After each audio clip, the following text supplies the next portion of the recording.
खालिद बिन वलीद ने इस फौज को बचाकर रोमन एम्पायर में मुसलमानों की सारी आर्मीज को यूनाइट किया और उन्हें यूनाइट करके बहुत तेजी से रोमन एम्पायर में आगे बढ़ने लगे और कुछ ही अरसे में इस सारे इलाके को फतह कर लिया, जिसे आज हम उर्दन, जॉर्डन कहते हैं, और सीधा रोमन एम्पायर में सीरिया, शाम के मेन सिटी दमिश्क, दमास्कस की तरफ बढ़ने लगे।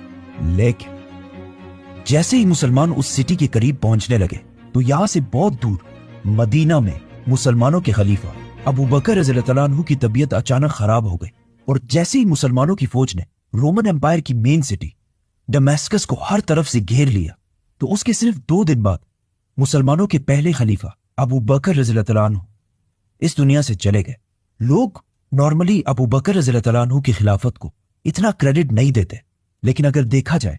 तो अबू बकर रज़ियल्लाहु अन्हु ने सिर्फ 2 सालों में पूरे अरब की बगावतों को क्रश करके पूरा अरब दोबारा यूनाइट किया और पहली बार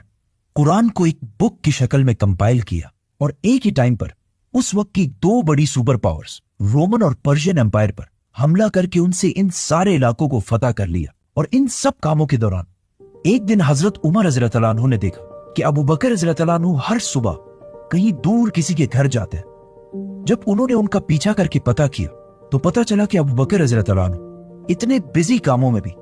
हर सुबह एक बूढ़ी औरत के घर की देखभाल भी करते, जिसे देखकर हजरत उमर बिल्कुल हैरान हो गए और कहा, ए अबू बकर,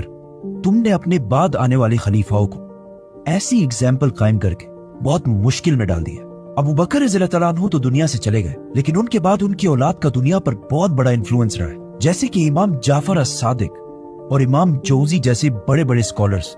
अबू बकर रज़ियल्लाहु अन्हु की औलाद में से। और इवन आज से 100 साल पहले इंडिया की सबसे रिच स्टेट हैदराबाद के निजाम भी, जो एक टाइम पर दुनिया का सबसे रिच आदमी था, वो भी अबू बकर रज़ियल्लाहु अन्हु की औलाद में से थे। नाउ अबू बकर रज़ियल्लाहु अन्हु ने वफात से पहले एक बहुत बड़ा काम किया था। जैसे ही उनकी बीमारी बढ़ती गई उन्हें पता चल गया कि हो सकता है ये अब उनके दुनिया में आखिरी दिन हो, इसीलिए उन्होंने जल्दी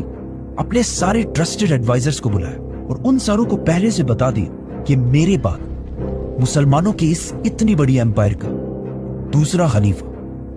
कौन होगा। सब्सक्राइब।